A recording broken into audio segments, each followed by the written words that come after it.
In the humid low country of South Carolina, circa 1810, there was a common saying among the physicians of Charleston: "The swamp takes what it wants, and it always wants more." It was a phrase used to explain away the fevers, the disappearances, and the sudden, wasting illnesses that plagued the rice and indigo plantations, a convenient epitaph for truths too dark to examine. But on the Thorne estate, a sprawling, decaying world of its own 20 miles from the city, the swamp was not the only thing with an insatiable appetite. The estate was a place of deep shadows and deeper silence, where the air, thick with the scent of jasmine and rot, seemed to absorb all sound. The weeping willows lining the drive did not sway. They hung like grieving sentinels, their fronds stirring only when something unseen passed beneath them. The main house, once a proud Georgian manor, now sagged under the weight of humidity and neglect, its white paint peeling like sunburnt skin. Within its walls, the only consistent sound was the faint, discordant melody of a music box, its tune slightly off-key, as if playing a memory of a song rather than the song itself. Sound cue. A tinny, slow, and slightly warped music box melody plays, then fades to a faint echo. This was the world of Lady Aurelia Thorne, a world built on secrets that festered like wounds in the oppressive heat, and a new secret was about to be delivered to her door, a gift for a birthday she had no desire to celebrate, a gift of flesh and blood, destined to feed a hunger far older and more terrible than any fever the swamp could conjure. Before we go deeper, tell me in the comments, where are you watching from and what time is it there right now? Lady Aurelia Thorne was a prisoner of her own flesh. In an era where a woman's worth was measured by the narrowness of her waist and the advantageous nature of her marriage, Aurelia was a catastrophic failure on both counts. At 21, she was possessed of a formidable size, a great, pale mountain of a woman who moved through the darkened halls of her father's house with a strange, deliberate grace that belied her bulk. Her face, though plump, held a disquieting beauty, with eyes the color of storm clouds and a mouth that seemed perpetually poised on the edge of a cruel pronouncement. Her father, Governor Alistair Thorne, a man whose ambition was as sharp and thin as his smile, regarded her with a mixture of biological obligation and undisguised contempt. She was his only child, the unfortunate fruit of a union with a foreign wife who had died years ago, leaving behind only a collection of strange books and a daughter who was a constant, suffocating embarrassment. Aurelia's world was her suite of rooms in the East Wing, a gilded cage overlooking the black water of the swamps. The rooms were filled not with the frivolous trinkets of a young lady, but with towering shelves of leather-bound volumes, anatomical charts, and bell jars containing withered flora and preserved insects. It was a scholar's sanctuary, or a sorceress's laboratory. Here, she was not an object of scorn, but a queen in a realm of shadow and ink. The air was thick with the scent of old paper, dried herbs, and the cloying sweetness of belladonna she kept in a vase by her window. It was in this room that she spent her days, studying the arcane texts her mother had left her, learning of power that had nothing to do with beauty, politics, or men. A different kind of power, one that was patient, quiet, and rooted in the very earth that was slowly reclaiming her family's home. The evening of her 21st birthday was a study in exquisite misery. Aurelia was seated opposite her father at the far end of a cavernous dining hall, the table between them a polished expanse of mahogany that felt as wide and cold as a frozen lake. A dozen candelabras did their best to fight back the oppressive darkness, but the shadows in the corners of the room were resolute, clinging to the dusty tapestries and the stern portraits of Thorne ancestors. The only sounds were the scrape of silver on porcelain and the rhythmic ticking of a grandfather clock, each tick a hammer blow marking the passage of another wasted second of her life. Governor Thorne ate with a meticulous precision, his every movement a quiet critique of his daughter's existence. He did not wish her a happy birthday. He spoke only to correct the posture of a serving slave or to comment on the declining profits from their indigo fields, a decline he implicitly laid at her feet. An unmarried daughter of her age and condition was a drain on resources, a dead asset. "A match has been proposed," he said suddenly, his voice thin and sharp. "Baron von Hesse, a man of 60, recently widowed. His lands adjoin ours to the north. He is seeking a companion for his dotage and an heir should God prove merciful." He dabbed his lips with a napkin, his eyes never meeting hers. "He has overlooked your particular challenges in exchange for a generous dowry." The implication was clear. A blind, desperate old man was the best she could hope for. Aurelia placed her fork down, the sound unnaturally loud in the silence. She looked at her father, her gaze as heavy and unreadable as the swamp water at dusk. "And if I refuse?" she asked, her voice a low murmur. Her father's smile was a bloodless slash. "You will not refuse, but I have procured a birthday gift for you regardless. Something to occupy your time until the wedding. Consider it an investment in your temperament." The gift was waiting in the courtyard, illuminated by the flickering torchlight held by two house slaves. Three men, stripped to the waist, knelt in the damp soil, their hands bound behind them. They were chained together at the ankle, a matched set of human chattel. The humid night air clung to their skin, making it gleam like polished stone. They were the governor's present, three prime male slaves, purchased from a Charleston auction block that morning. Aurelia stood on the veranda, her massive form silhouetted against the light spilling from the dining hall.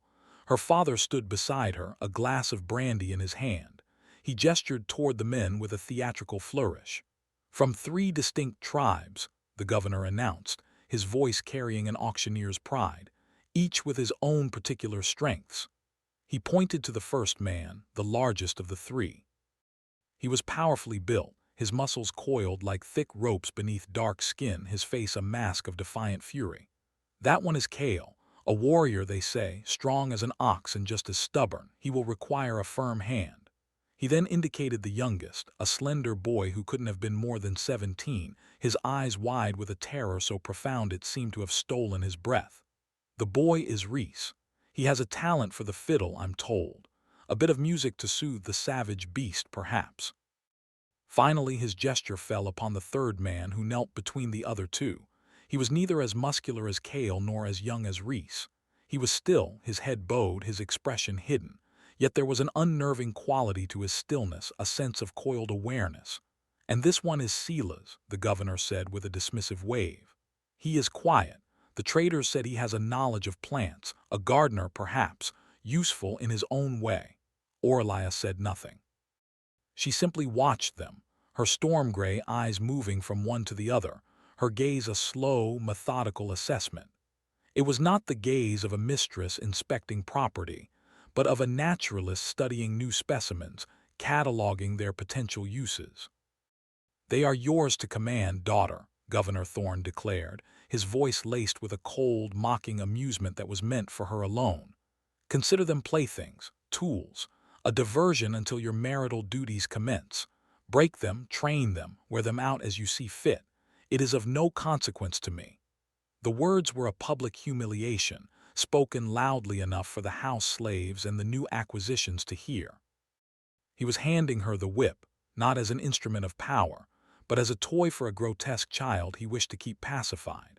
He was reinforcing her isolation, giving her a small, violent kingdom to rule over because she was unfit for the larger world of men and politics. The heat of the torches cast long, dancing shadows, making the scene feel theatrical and unreal. Cale's jaw tightened, a muscle twitching in his cheek as he absorbed the insult. Reese flinched as if struck, a small whimper escaping his lips. Silas remained perfectly still, his posture unchanged, as if the governor's words were nothing more than the buzzing of a mosquito, an annoyance to be ignored. Aurelia's reaction was the most chilling of all. She did not flush with shame or anger. Her expression remained a placid, unnerving mask. She inclined her head slightly, a gesture of acknowledgement that was regal in its composure. "Thank you, Father," she said, her voice soft, yet carrying a strange resonance in the humid air. "You are most generous." She then descended the veranda steps, her silk gown whispering over the stone. The sheer mass of her was imposing, a force of nature that seemed to suck the very air from the courtyard. She moved with a purpose that made the torchlight flicker, her shadow falling over the three kneeling men like a shroud. The test had begun. Aurelia circled the three men slowly, her slippers silent on the damp ground. The air was thick with the smells of overturned earth, sweat, and fear. She stopped first before Kale, the defiant warrior. She looked down at him, her gaze traveling over the powerful muscles of his back, the thick column of his neck, the hard line of his jaw. He met her stare with a burning hatred, his eyes promising rebellion. He was pure physical force, a creature of rage and strength. Aurelia felt a flicker of something, not desire but a cold, academic interest. He was a magnificent specimen, and of defiance, a perfect vessel for a certain kind of energy. Next she moved to Reese. The boy was trembling, his gaze fixed on the ground, unable to look at the immense woman who now owned him. The faint scent of salt water clung to him as if he had been weeping. He was all vulnerability, a fragile instrument of sorrow. His music, she mused, would be a conduit for despair. He, too, had his purpose. Finally, she stood before Silas. He did not look up, but she sensed his awareness of her, a palpable field of attention that was different from the others. He wasn't radiating fear or hate, but a deep, unnerving watchfulness. She leaned down, a difficult and deliberate movement bringing her face closer to his. "Look at me," she commanded, her voice barely a whisper. Slowly, he lifted his head. His eyes were not filled with the fire of Kale or the terror of Reese. They were dark, intelligent, and ancient like pools of still, black water. In their depths she saw not submission but comprehension. He saw the courtyard, the torches, his chains, and he saw her. He saw past the flesh, past the title, and into the strange, twisted thing that lived behind her eyes. In that moment, a silent understanding passed between them. He was not just a gardener. He was something else entirely. And he knew, with a certainty that chilled him to the bone, that this was not a plantation. It was a hunting ground. The following days unfolded into a methodical campaign of carefully applied pressures, each designed to strip away the men's identities and test the limits of their spirits. Kale was given the most brutal, soul-crushing labor imaginable. From sunrise to sunset, he was tasked with clearing a new patch of swampland at the edge of the property, a place where the cypress knees grew thick as tombstones, and the ground was a sucking mire of mud and water moccasins. He was given a dull axe and a rusted shovel, tools meant to frustrate as much as to aid. The overseer, a cruel man named Finch, was given specific instructions by Aurelia. Work him until he drops, but do not break his bones. Kale endured. He swung the axe with a fury born of hatred, his muscles screaming in protest, his skin ravaged by insects. Every evening he was brought back to the slave quarters, covered in mud and blood, his body trembling with exhaustion. But his spirit, though battered, remained unbent. He would meet Aurelia's occasional, silent inspections with a glare of pure contempt. He refused to give her the satisfaction of seeing him break, not understanding that his resilience was precisely what she was measuring. She observed his unbroken defiance not as a failure of her methods, but as a confirmation of his quality. She was not trying to break his will. She was tempering it in the forge of suffering, making it harder, purer. The strength she required of him was not that of an obedient ox, but that of a cornered wolf, a strength born from the very heart of his rebellion.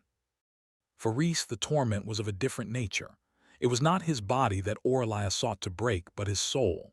He was brought to the grand, dust-sheeted ballroom each morning, a cavernous space where the mirrors were clouded with age and the air was stale with the ghosts of forgotten dances. He was given his fiddle and a single, stark command: play. He was not to stop, not for food, not for water, until she gave him leave. For hours on end the boy played, his music filling the empty, decaying mansion. At first he played the lively jigs and reels he knew, hoping to please her. But she remained seated in a high-backed chair in the corner, a motionless silhouette, her face hidden in shadow. The cheerful tunes faltered under her silent, oppressive scrutiny, dying in the suffocating atmosphere of the room. Soon, only sorrowful melodies remained. The fiddle began to weep, pouring out all the fear and despair in the boy's heart. The music became a raw, unending lament that echoed through the halls, a soundtrack to the plantation's slow decay. Aurelia would listen for hours, her expression unreadable. She was not enjoying the music. She was absorbing it. She was letting the waves of pure, distilled misery wash over her, measuring its pitch and intensity. Reese played until his fingers were raw and bleeding, until his arm burned with a fire that shot from his shoulder to his wrist, until the tears streaming down his face blurred the strings. Only then, when his exhaustion and sorrow had reached a perfect crescendo, would she rise and leave without a word, the sound of his ragged sobs following her from the room. Silas was sent to the gardens, but not the manicured lawns in front of the manor. He was directed to a walled-off section behind the house, a place the other slaves avoided. It was a tangled, overgrown plot, choked with weeds but still showing the faint outlines of cultivated beds. This had been her mother's garden, and it was a garden of poisons. Here, nightshade grew heavy with its black, glossy berries. Wolfsbane stood tall, its purple flowers like a monk's hood. Hemlock and foxglove fought for space with plants whose names were known only in the strange, spidery script of her mother's books. Aurelia gave him no specific instructions, only that he was to restore the garden to its former glory. It was a test of the most subtle kind. She would watch him from her window, a silent observer in the east wing. For the first few days, Silas simply cleared the common weeds, his movements economical and precise. He touched nothing of value, his hands seeming to know by instinct which plants were benign and which held death in their leaves and roots. Then on the third day she saw him kneel before a cluster of belladonna, the same deadly nightshade she kept in her room. He did not pull it. Instead, he carefully cleared the lesser weeds from around its base, his fingers gently tending to the soil. He knew. He recognized the plant not as a weed but as a treasure. Later that evening, Aurelia walked through the restored garden as dusk settled, turning the world to shades of indigo and violet. Silas stood waiting, his hands clean, his expression calm. "The soil is rich here, mistress," he said, his voice quiet. "But the plants are particular. They require a certain kind of care." Aurelia looked at him, a flicker of cold light in her gray eyes. "Show me," she commanded. And as he began to speak of roots and tinctures, of what could kill and what could cure, a dangerous conversation began, one that would seal both their fates. Aurelia's cruelty often took a psychological, almost surreal turn. One sweltering afternoon, she had Cale brought in from the swamp, covered in mud and filth. He was not taken to the wash house, but to the grand entrance hall, a place of faded opulence dominated by a massive, gilt-framed mirror that hung on the main staircase. The glass was warped and clouded with age, distorting all it reflected into grotesque caricatures. She ordered him to stand before it. "Look," she commanded, her voice soft. Cale, expecting a beating, was confused. He stared at the mirror, seeing a monstrous version of himself, his shoulders impossibly broad, his face twisted into a snarl, his eyes wild. "What do you see, warrior?" Aurelia asked, her voice a low purr. Cale remained silent, his jaw clenched. "Do you see a man?" she pressed. "Or do you see a beast? A thing of muscle and rage fit only for a cage?" Her words were not just for him. She was speaking to the reflection as much as to the man, projecting her own deepest insecurities onto him. She, who had spent a lifetime avoiding her own reflection, who saw herself as a monster trapped in a body she despised, was now forcing this proud, beautiful man to confront a distorted image of himself. It was a strange, intimate act of transference. She made him stand there for an hour, in silence, forcing him to gaze upon the hideous caricature the mirror made of him. The other house slaves scurried past, their eyes averted, sensing the palpable wrongness of the scene. It was not a punishment of the flesh, but an assault on his identity, an attempt to make him see himself as she saw herself, a monster in a gilded frame. Cale's hatred for her deepened, but it was now laced with a thread of confusion and a flicker of something akin to fear. This woman's madness was a labyrinth, and he was beginning to realize he was hopelessly lost within it. The source of Aurelia's strange nature was rooted in the memory of her mother, Isadora Thorne. Isadora had been a whisper, a phantom even when she was alive. Governor Thorne had met her on a diplomatic trip to a small, forgotten principality in the Mediterranean, a place of old mountains and older traditions.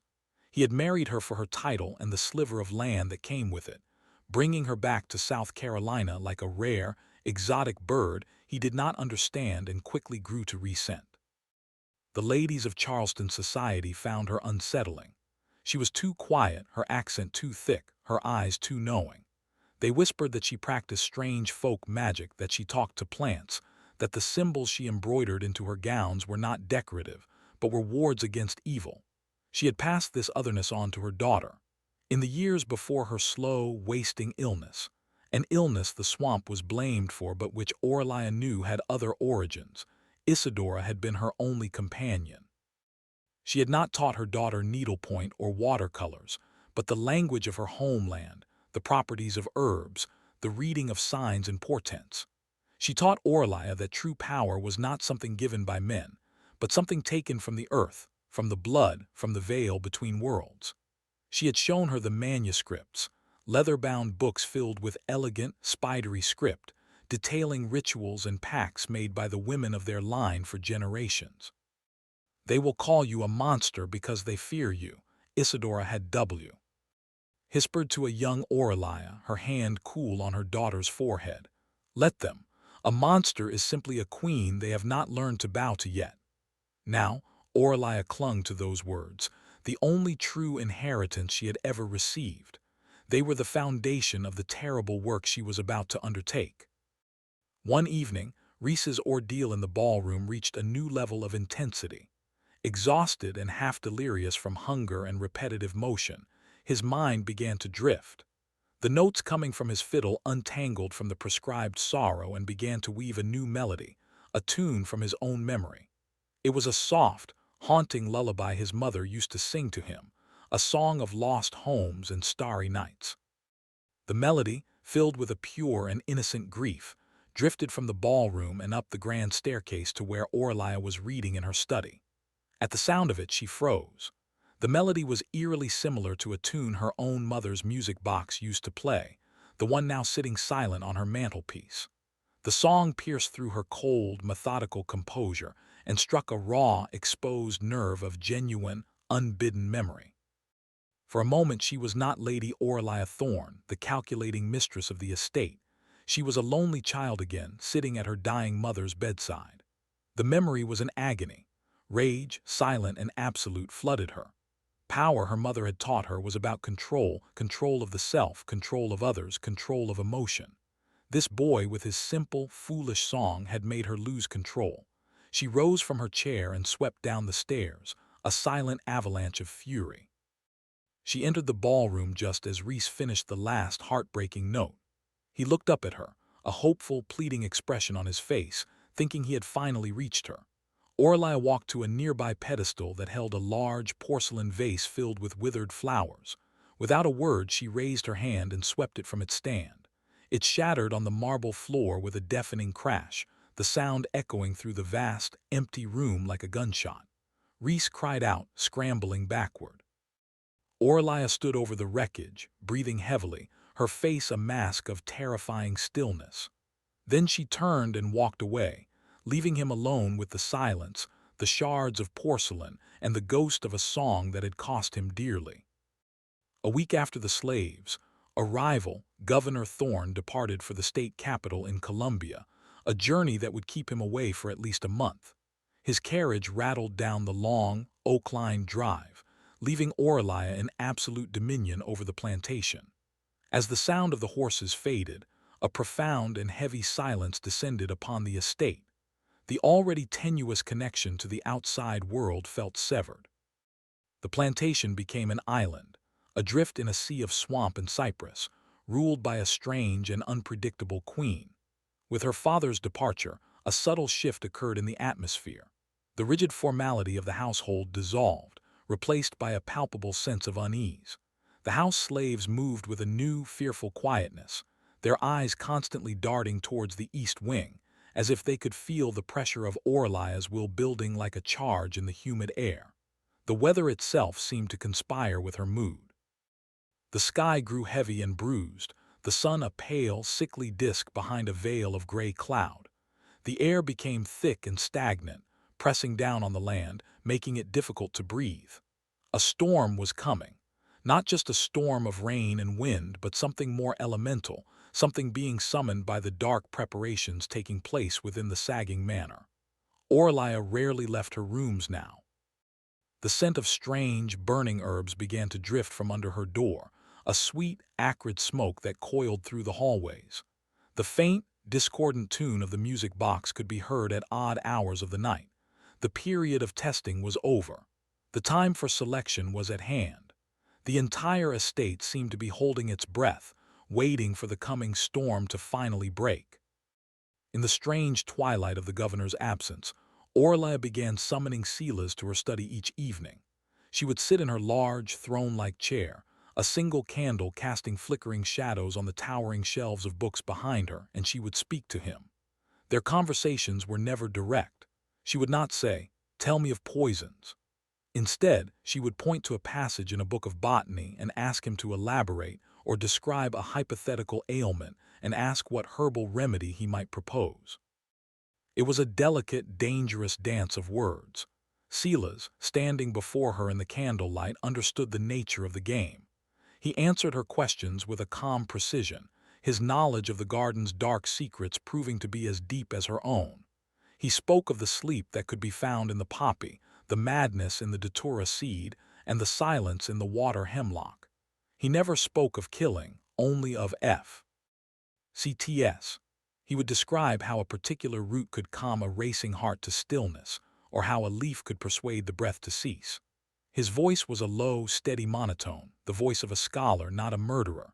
With each answer, he revealed another layer of his intelligence and his profound understanding of the natural world's hidden powers.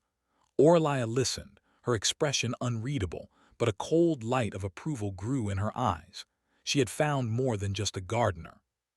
She had found a kindred spirit, a man whose mind worked in the same shadowy territory as her own.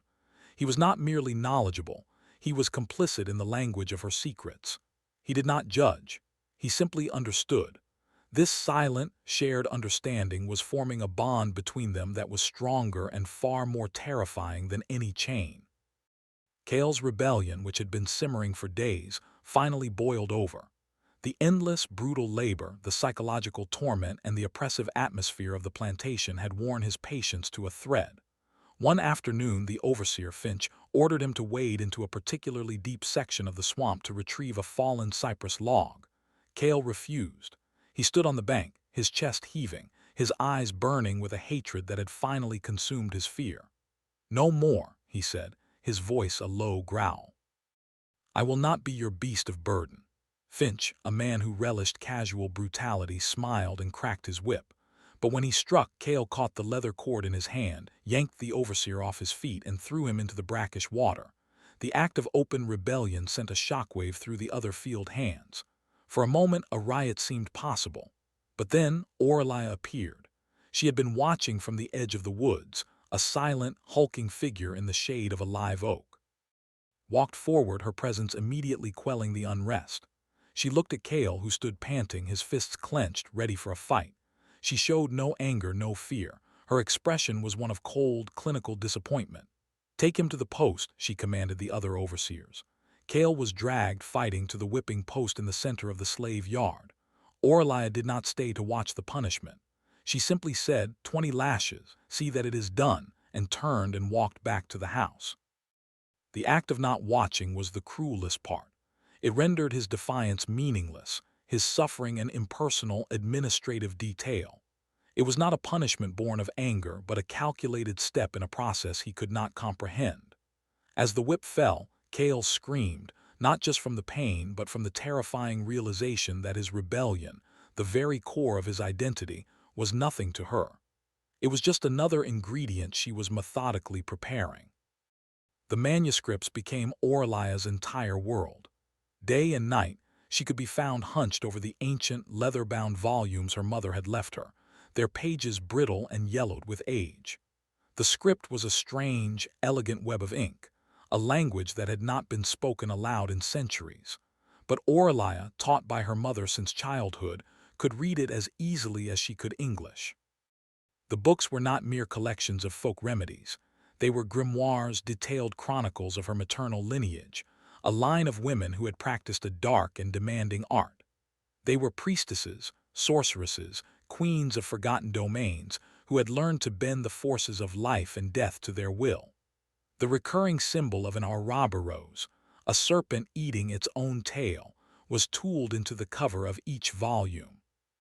Inside, the pages were filled with complex diagrams of celestial alignments, anatomical drawings of an almost surgical precision, and recipes for tinctures and poultices that used ingredients that made Silas's poison garden seem tame. Blood, bone, and sorrow were listed as casually as rosemary and thyme. As Aurelia delved deeper, the air in her rooms grew heavy, thick with the scent of burning sage, myrrh, and something else, something metallic and unsettling. She began to trace the arcane symbols from the books onto the floor of her study, using a mixture of indigo dye and her own blood, drawn with a small silver lancet. The house slaves, delivering her meals, would see the strange, wet sigils on the floorboards and would retreat in terror, whispering that their mistress was trafficking with demons. They were not entirely wrong. Aurelia was preparing for a ritual described in the oldest of the books, a ceremony to be performed on the cusp of a woman's 21st year, a ritual of transference, of shedding, of becoming, a ritual that required specific living components.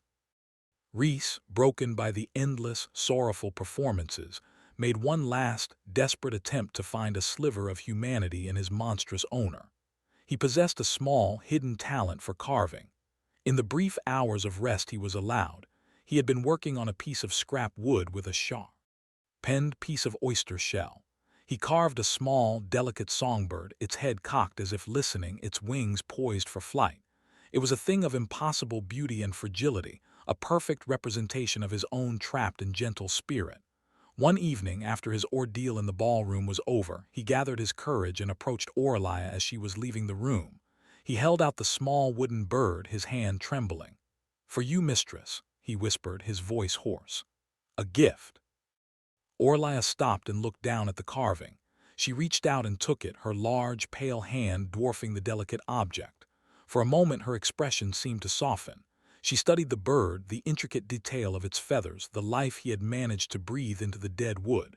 Rhys felt a surge of hope so powerful it made him dizzy. Perhaps he had been wrong. Perhaps there was kindness in her yet. "It is beautiful," Aurelia said, her voice a low murmur. She closed her hand around the bird, her knuckles turning white. She held it for a long moment, then turned and walked away without another word. Rhys remained in the hall, his heart pounding with a mixture of fear and fragile hope.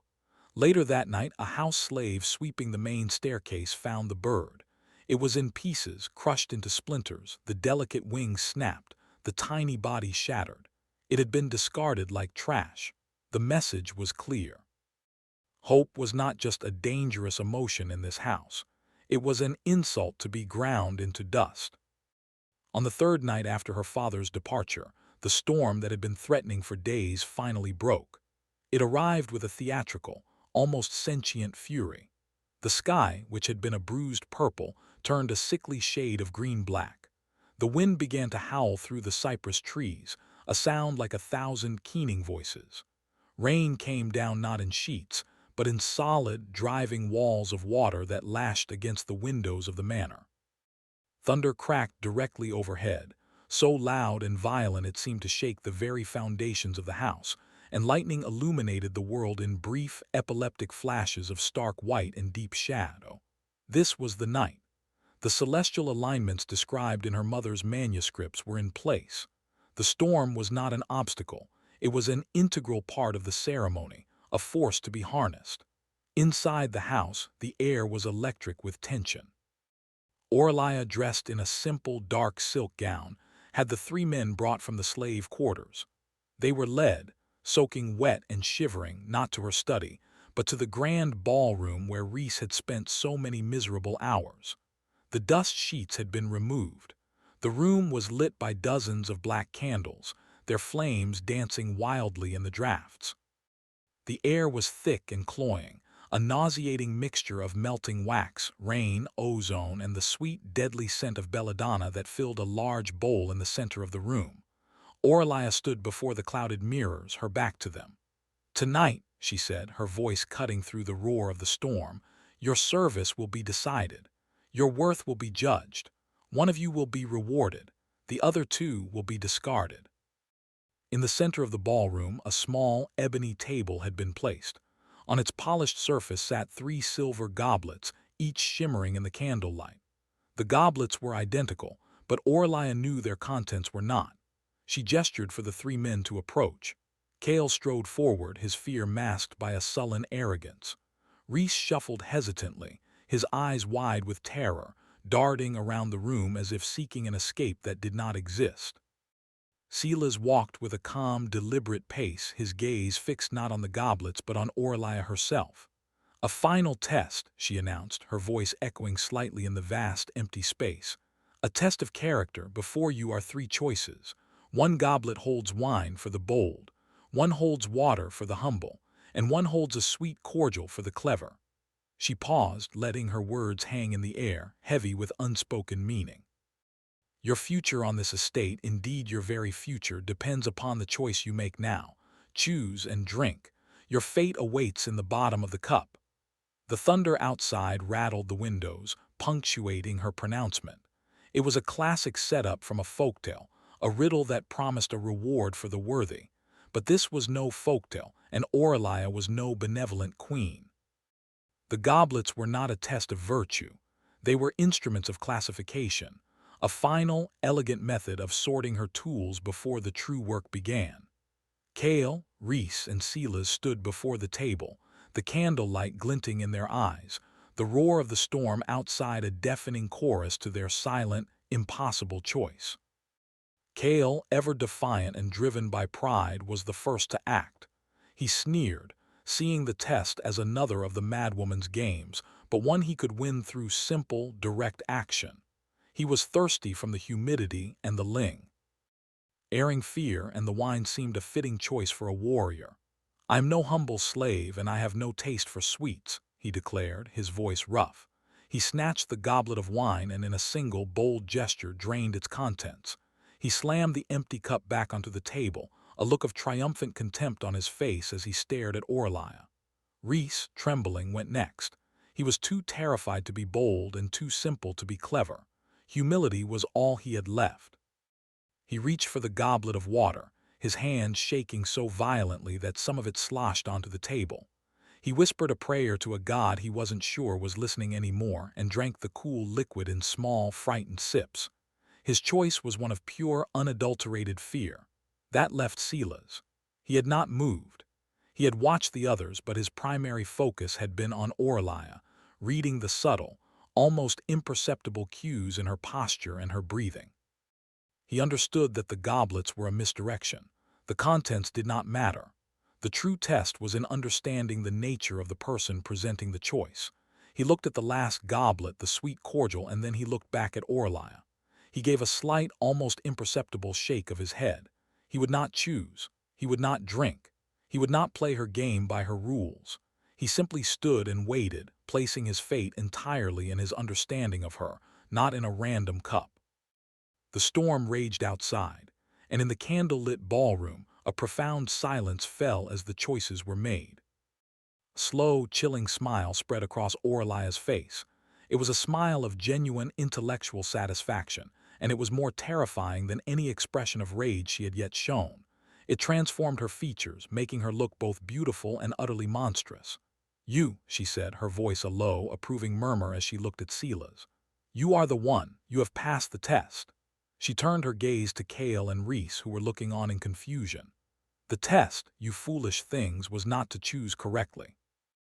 It was to understand that there was no correct choice to be made. There was only my will." Cale grunted, a wave of dizziness suddenly washing over him. He put a hand to his head, his look of triumph fading into a slack-jawed confusion.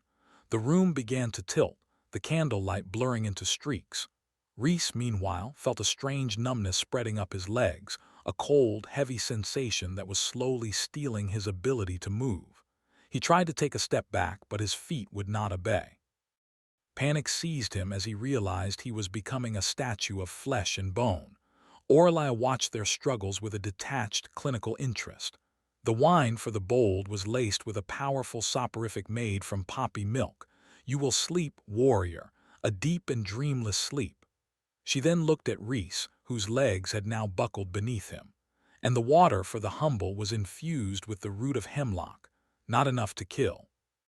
Just enough to silence the limbs, to turn the body into a still and quiet vessel." She dismissed them with a wave of her hand as two hulking overseers emerged from the shadows to handle them. "Take them away, prepare them."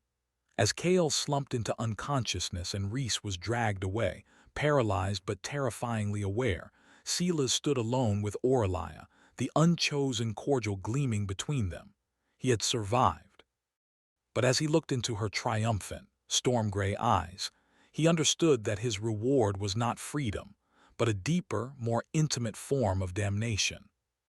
The horror of Aurelia's plan was revealed in its full, methodical depravity.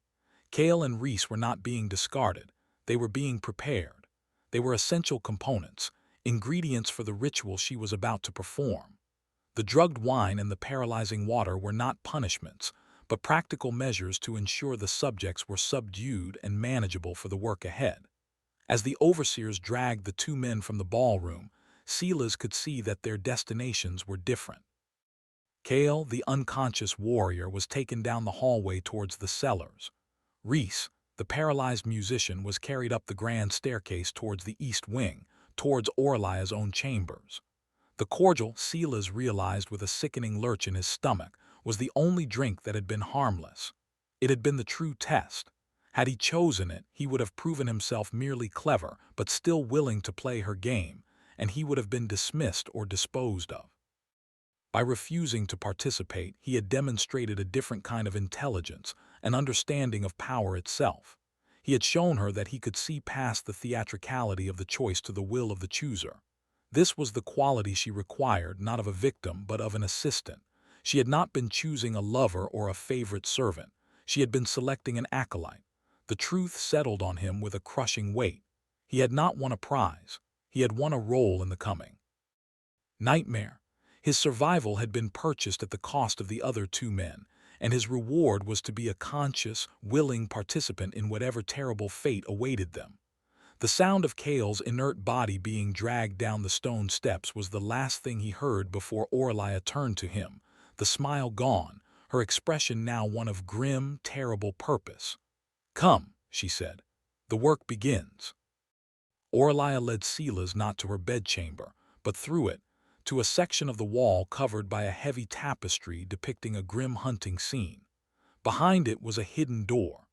It opened onto a narrow, spiraling staircase that descended into the foundation of the house, to a place that did not appear on any of the manor's architectural plans. The air grew colder as they descended, and the smell of damp earth and strange herbs intensified. The staircase opened into a circular, stone-walled chamber, a secret laboratory and altar room her mother had constructed years ago.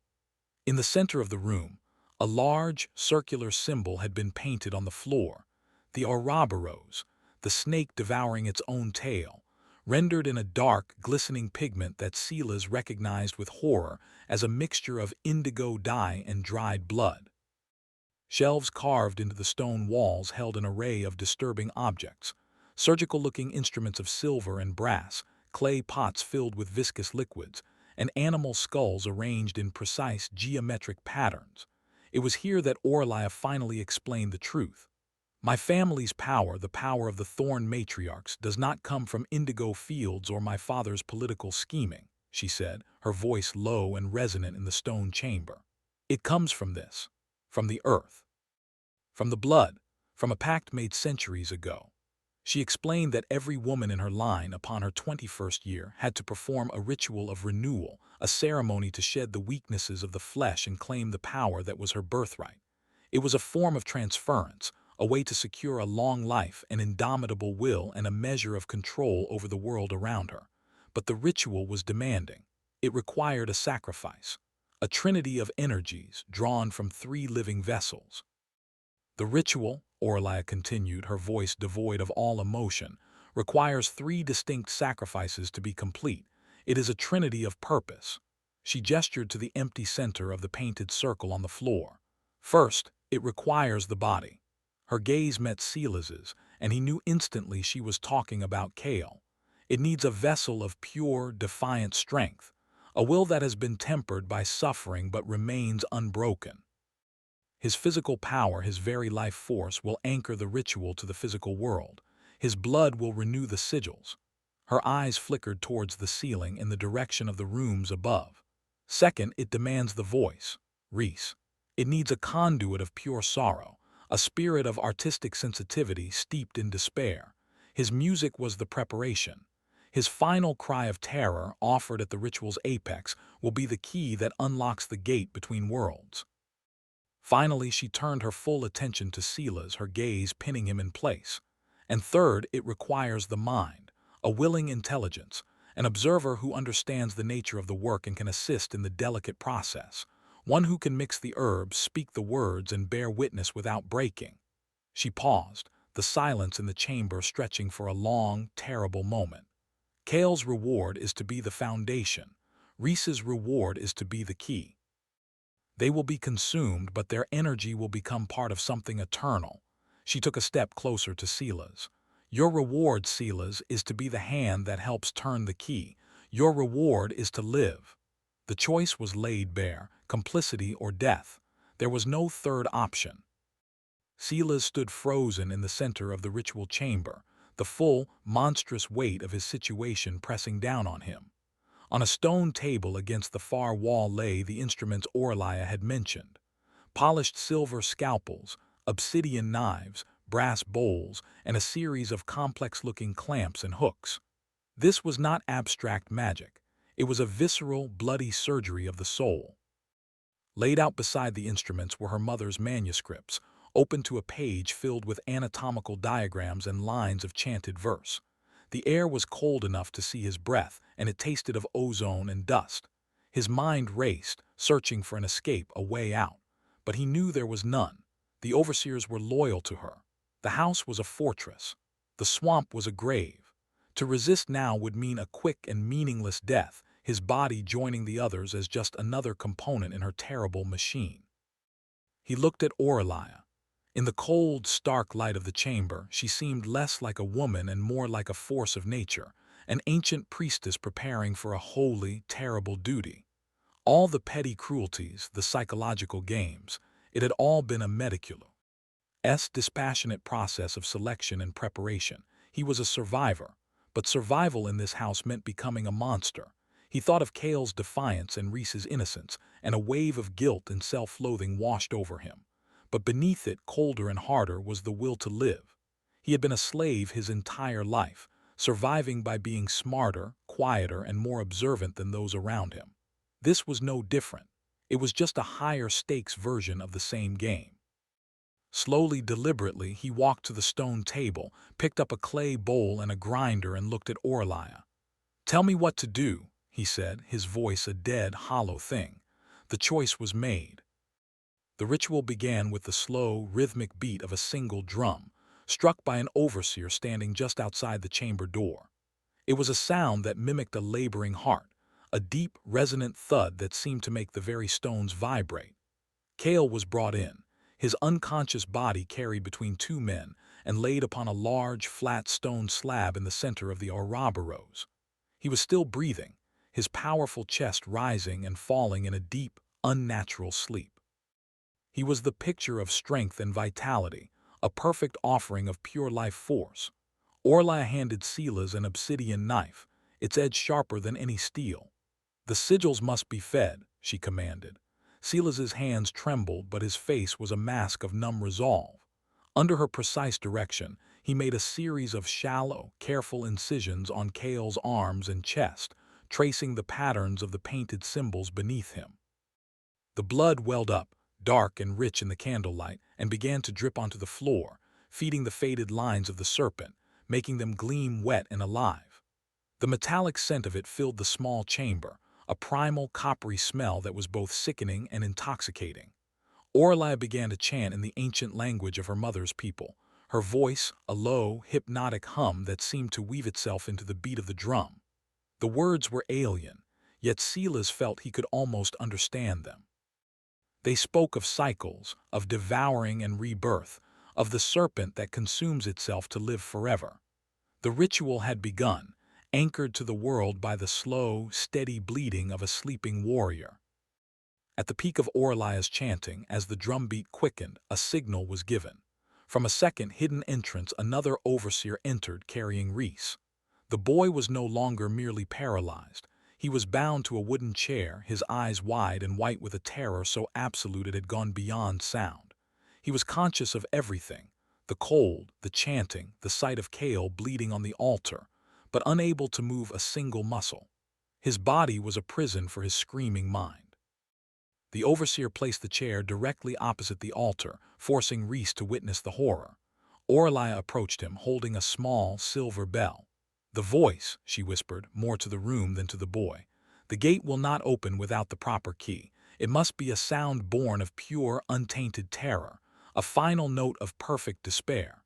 She then leaned in close to Reese and whispered something in his ear. Silas could not hear the words, but he saw the effect.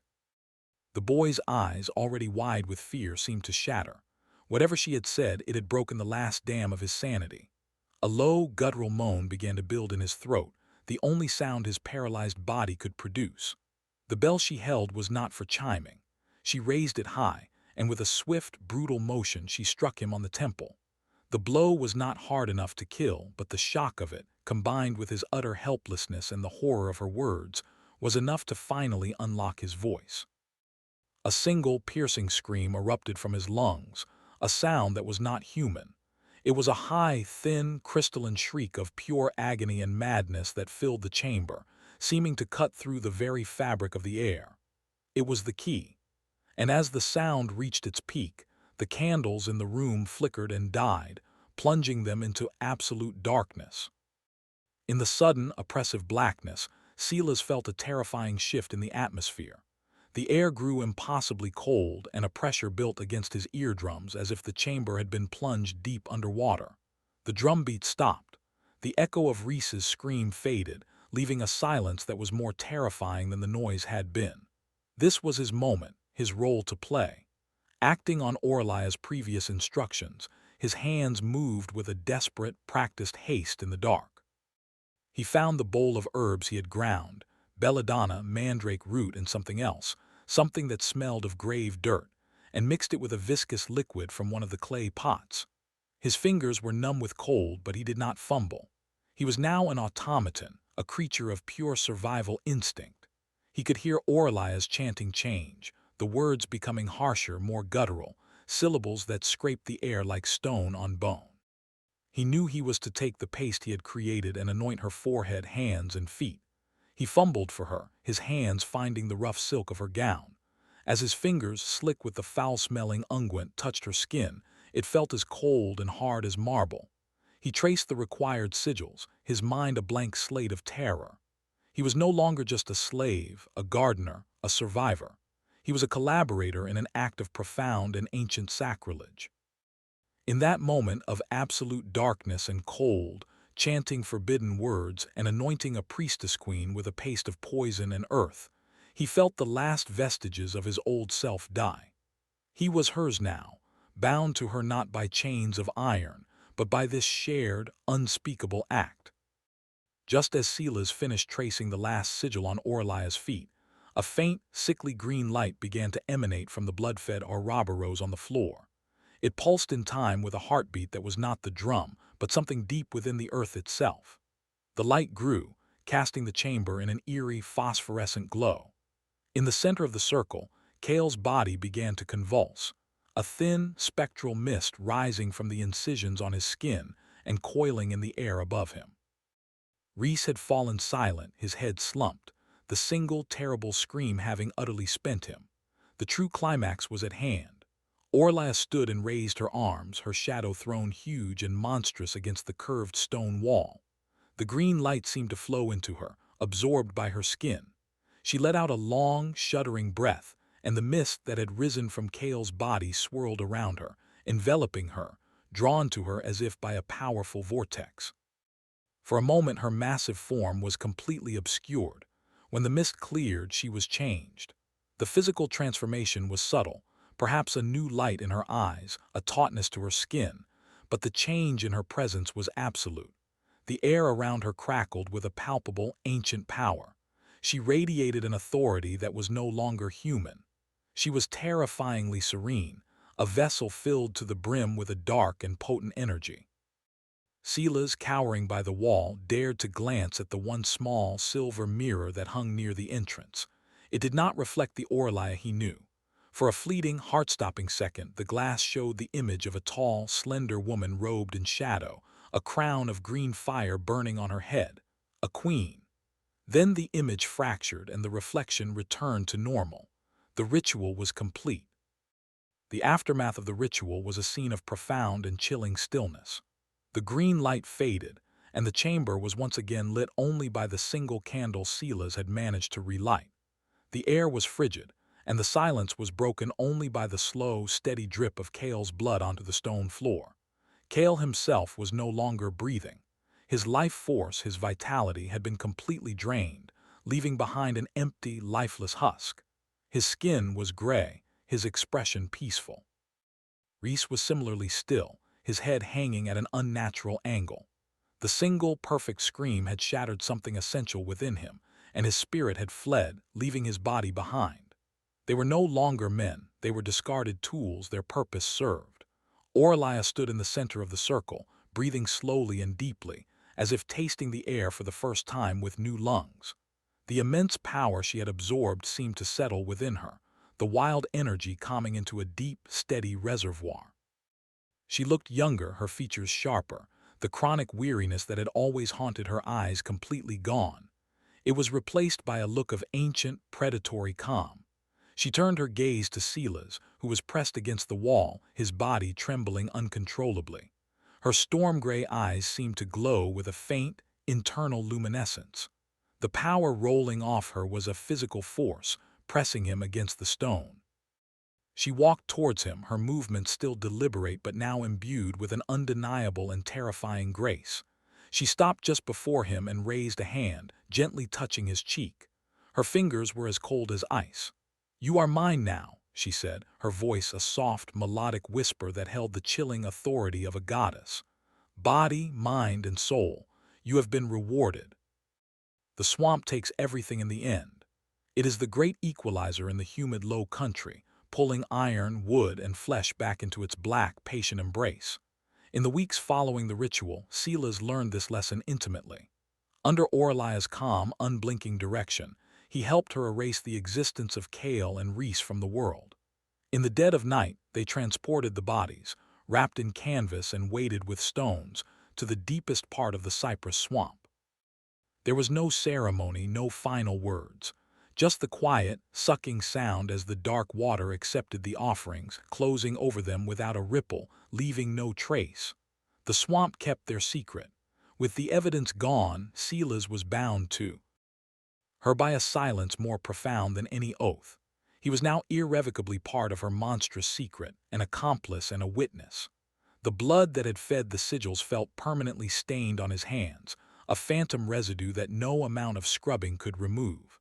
He had survived, but the cost was the murder of his own soul. He was a ghost in a house of horrors, a living testament to the two men who had been consumed so that he might be rewarded.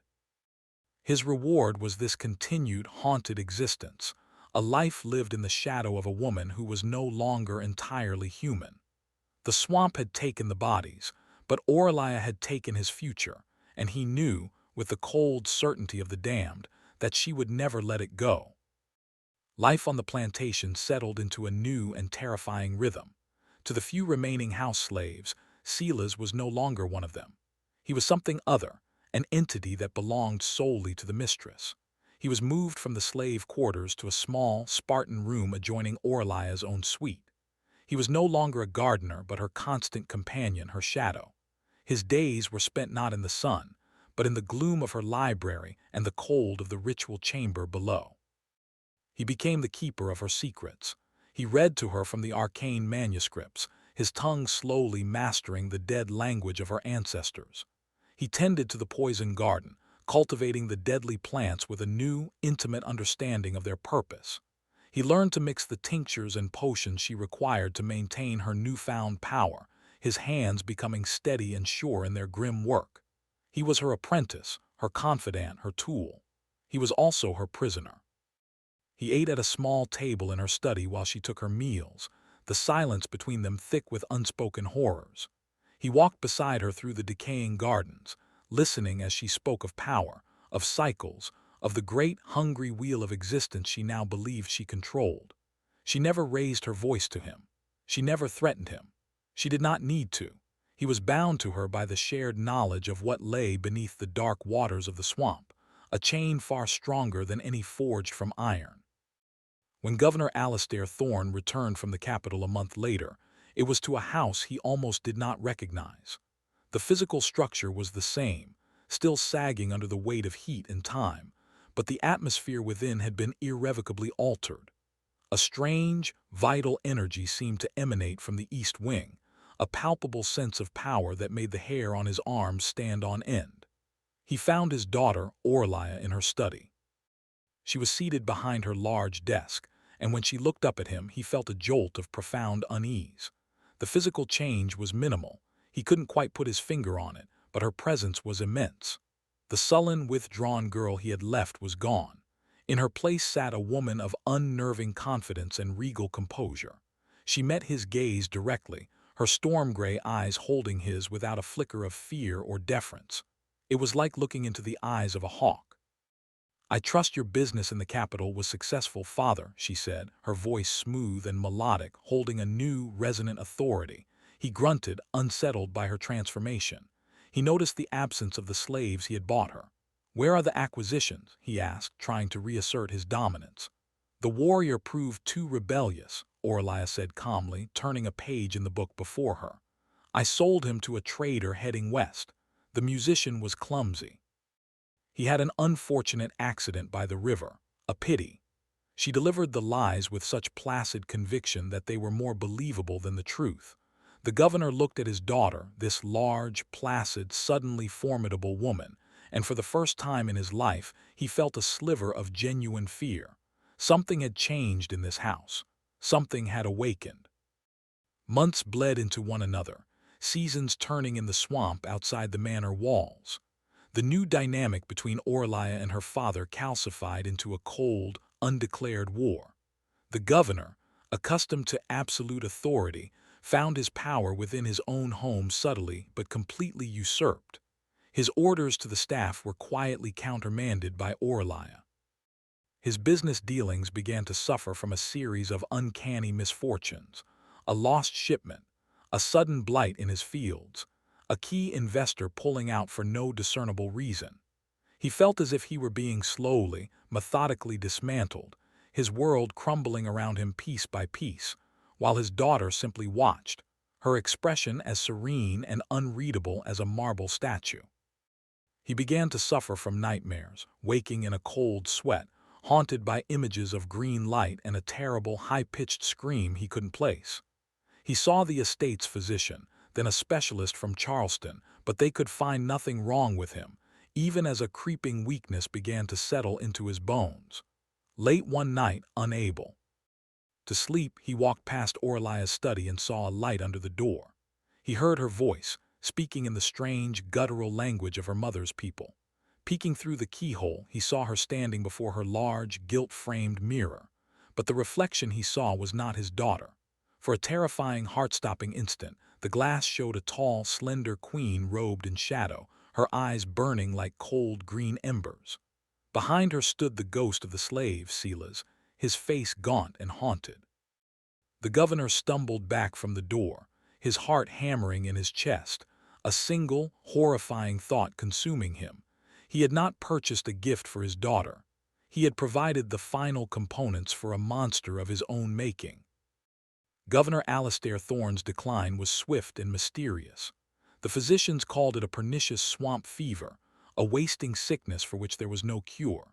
He withered away in his bed, plagued by hallucinations and a profound, bone-deep terror, his life slowly draining from him like sand from an hourglass. Aurelia sat by his bedside during his final days, a dutiful daughter, wiping his brow with a cool cloth, her presence a calm and terrible vigil. He died 1 year to the day after the ritual in the storm. Aurelia inherited everything: the failing plantation, the mountain of debts, the tarnished family name, and under her command the Thorne estate began to change. The rot seemed to halt. The fields, replanted with experimental crops Silas suggested, began to produce miraculous yields. The debts were settled one by one, with fortune seeming to smile on Aurelia's every venture. Visitors who came to the estate on business, bankers, merchants, rival planters, often left looking pale and shaken, unnerved by the unnaturally large and charismatic woman who ran her affairs with a prescient, almost supernatural acumen. They would whisper of her strange, silent companion, the former slave who now acted as her advisor, his dark, intelligent eyes seeming to see into their very souls. The Thorne Matriarchy had been reborn, stronger and more terrible than before. The archives of Charleston would later note that a new line of Thorne women continued for generations, each one known for her formidable size, her uncanny success, and the unsettling, ancient wisdom in her eyes. The house on the swamp thrived, but its roots were fed by a darkness that never saw the light of day, a secret buried deep in the black water, guarded by the silent ghost of the one man who was rewarded. If you want more dark historical stories like this, subscribe to Macabre Mysteries of America and keep the past from being erased.